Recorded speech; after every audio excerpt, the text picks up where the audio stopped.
Terima kasih Anda masih bersama kami pemirsa. Sepanjang tahun 2015, penjualan mobil secara nasional mengalami hasil yang tidak memuaskan.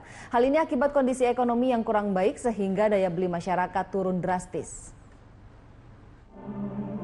Pada akhir tahun 2015, sejumlah agen tunggal pemegang merek ATPM Mobil gencar menawarkan serangkaian promosi guna menggait calon konsumen. Mulai dari cicilan dan bunga rendah, penambahan fasilitas interior hingga diskon harga. Namun strategi itu rupanya belum juga mampu mendongkrak penjualan mobil pada akhir tahun 2015. Target penjualan masing-masing ATPM tetap saja tidak tercapai. Bahkan kondisi ini diprediksi akan berlanjut pada tahun 2016. Gabungan Industri Kendaraan Bermotor Indonesia Gaikindo memprediksi pasar otomotif tahun ini tak akan naik signifikan. Jika ada kenaikan, diprediksi hanya kisaran 5%. Kenaikan tersebut diprediksi berdasarkan pertumbuhan ekonomi Indonesia yang mencapai 5,3%. Sejumlah ATPM pun akan mengalami kesulitan meningkatkan penjualan. Pasalnya kemungkinan besar akan terjadi kenaikan harga lantaran melemahnya rupiah terhadap dolar Amerika. Pada tahun lalu, Gaikindo sempat beberapa kali merevisi target penjualan menyusul turunnya penjualan retail kendaraan roda 4. Pada awalnya, Gaikindo berambisi bisa menorehkan total penjualan sebanyak 1,2 juta unit. Namun kemudian direvisi menjadi 950.000 hingga 1 juta unit. Sedangkan penjualan mobil di 2016 diprediksi hanya di kisaran 1,05 juta hingga 1,1 juta unit. Tim Liputan Berita 1.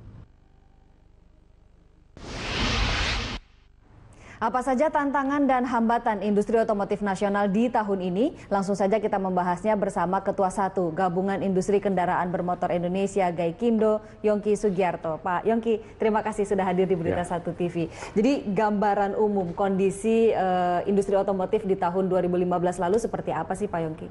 Ya, memang kita amati kan selama tahun 2015 ini pertumbuhan ekonomi Indonesia kan melemah. Berada di kisaran 4,7%.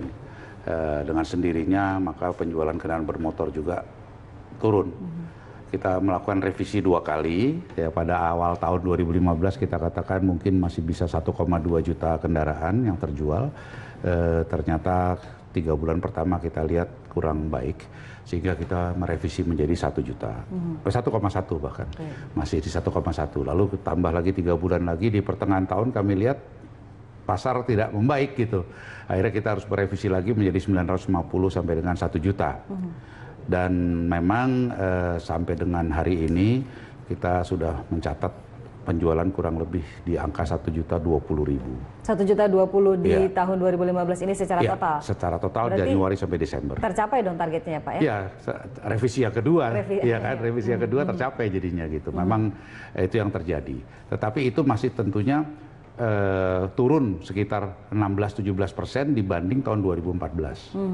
Karena 2014 kita bisa menjual 1,2 juta. 1,2 ya? Oke. Nah ini faktor-faktor apa saja Pak yang paling banyak mempengaruhi kinerja sektor otomotif di tahun 2015 lalu? Tadi saya sudah sebutkan, yang pertama adalah pertumbuhan ekonomi.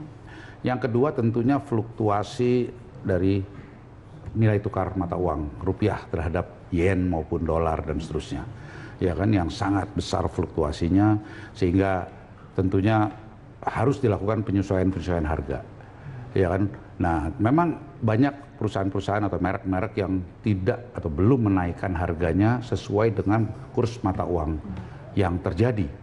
Ya kan, terpaksa mau tidak mau, suka tidak suka ya menggerus laba daripada perusahaan tersebut. Karena mereka belum berani menaikkan itu dengan kurs misalnya 13.000 saja, ada yang masih di bawah 13.000, ya kan? Sehingga mereka takut kalau saya naikkan sampai 13.000, 13.500, bahkan pernah di 14.000 lebih kan. Nah, akibatnya mobilnya nggak akan dibeli orang kan, terlalu mahal gitu. Tapi bukan berarti jual rugi juga kan Pak Yongki? Ada juga yang saya dengar jual rugi juga ada. Demi mencapai target? Ya, bukan ya karena stoknya numpuk. Daripada ditahan stoknya lebih bagus dijual. Jadi cut loss saja, jadi ya jual asal jadi uang aja gitu. Ada juga yang begitu kami dengar. Tetapi ya mudah-mudahan ke depan tidak lagi, karena stoknya juga mereka sudah bisa membatasi stoknya, sehingga tahun 2016 ini mudah-mudahan akan lebih baik daripada. Nah, kalau Pak Yongki sendiri melihat tahun 2016 gambarannya akan seperti apa? Bisa optimistiskah atau masih stagnan? Betul, ya optimis kita harus. Harus ya. Tetapi saya tambahkan kita harus optimis dan realistis. Itu gimana tuh optimis dan realistis? Jadi begini, kalau kita lihat sekarang APBN pemerintah kita mengatakan pertumbuhan ekonomi kita akan 5,3%. Nah, ini sudah pertanda baik dibanding 2015. Yang kedua, nilai tukar juga ditargetkan oleh pemerintah kita 13.900 terhadap US dollar kan. Ini juga sudah cukup lumayan lah, ya kan. Nah, dengan dua hal ini kami di dalam kepengurusan Gaikindo mengatakan bahwa ya kemungkinan besar angka 1 juta ini pasti bisa tercapai. Ya, kalaupun bisa naik mungkin sekitar 5%. Ya, tidak lebih dari 10% barangkali, sehingga kemungkinan besar tahun 2016 ini 1,1 mestinya bisa tercapai.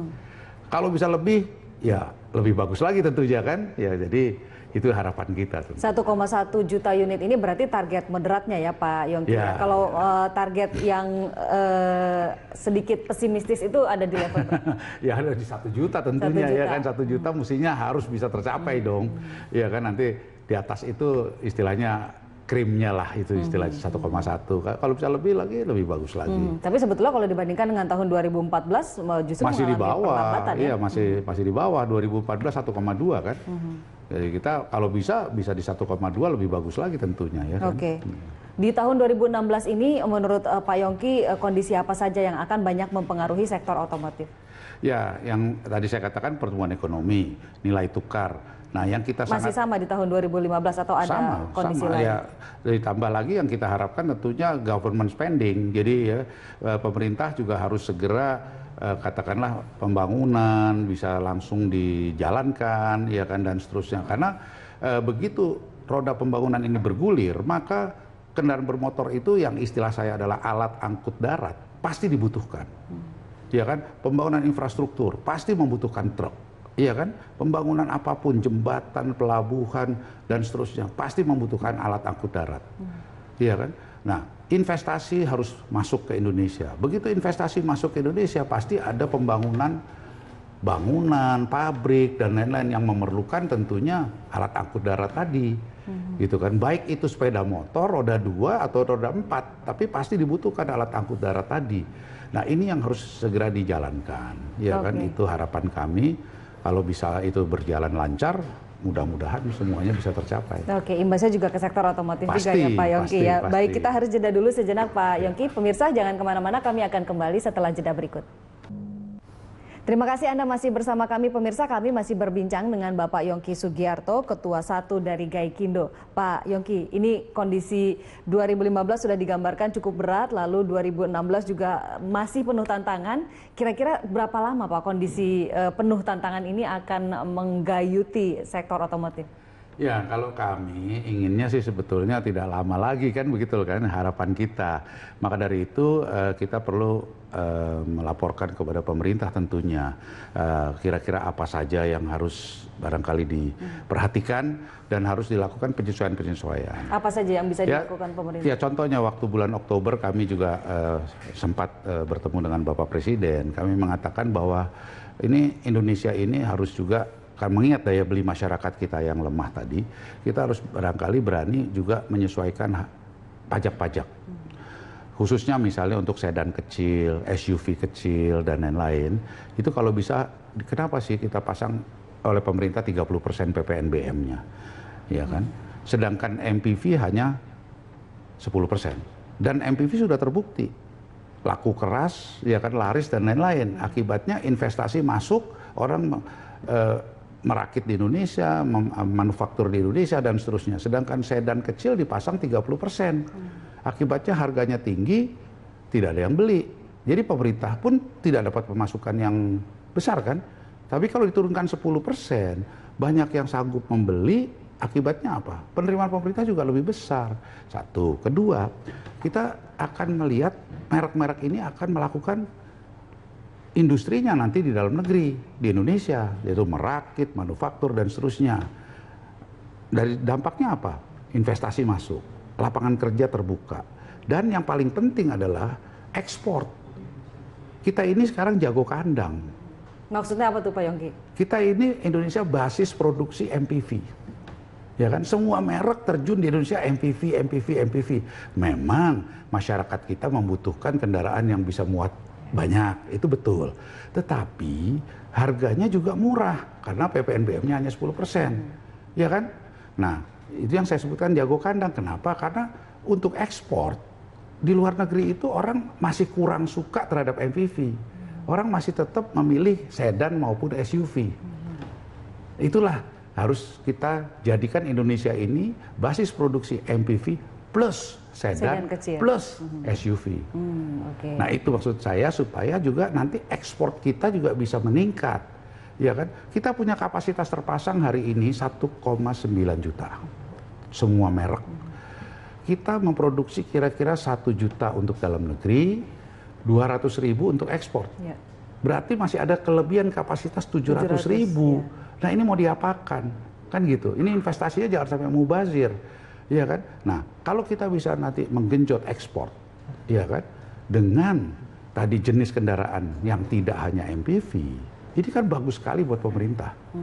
Ya kan? Respon pemerintah sendiri seperti apa Pak atas usulan Pak Yongki? Waktu itu Bapak Presiden menanggapi dengan serius, ya kan? Ya mudah-mudahan Bapak Presiden bisa mendiskusikan dengan menteri-menteri terkait.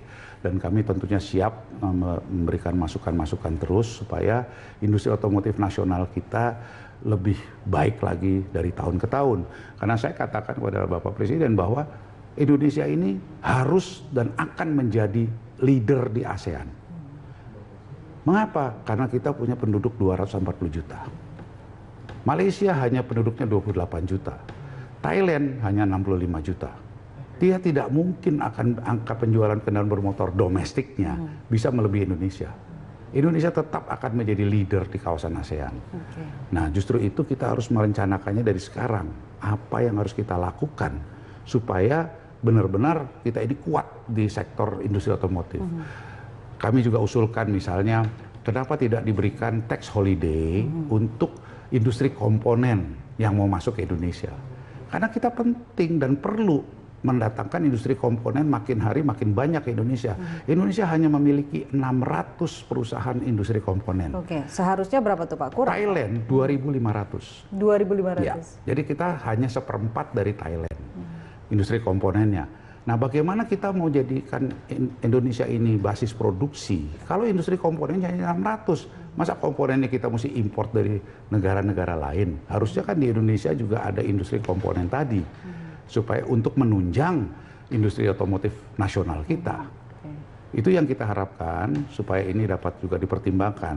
Lalu dikatakan, apa yakin kalau nanti diberikan tax holiday industri komponennya masuk? Saya katakan, Pak, ini kalau negara tetangga kita menawarkan itu dan kita tidak, pabrik komponen yang mau masuk ke ASEAN pilih yang mana Pak? Masuk ke Indonesia atau masuk ke negara lain? Ya kan negara lain memberikan tax holiday, insentif-insentif. Negara-negara lain di ASEAN sudah memberikan itu, Pak, tax holiday? Sudah. Ya kan, lahan, industrinya, ya kan, semuanya serba istilahnya ditawarkan dengan mudah lah. Ya kan, kita juga harus berani juga menawarkan hal yang sama. Kalau tidak nanti bagaimana industri otomotif kita gitu. Masa bikin mobil di sini tapi komponennya masih import dari luar. Oke, dari sisi pemerintah sudah lah ya beberapa hal yang bisa dilakukan pemerintah untuk mendorong. Tapi dari sisi pelaku industrinya sendiri untuk menggenjot sektor otomotif di tahun 2016 yang masih penuh tantangan ini, kira-kira apa saja strateginya? Adakah terobosan-terobosan baru? Ya, tentunya kan mereka punya barangkali tahun 2016 ini akan ada model-model baru yang akan di-launching, akan diperkenalkan. Lalu kita Gaikindo juga nantinya akan membuat pameran-pameran lagi, ya kan, tidak hanya di Jakarta tapi juga di kota-kota lain.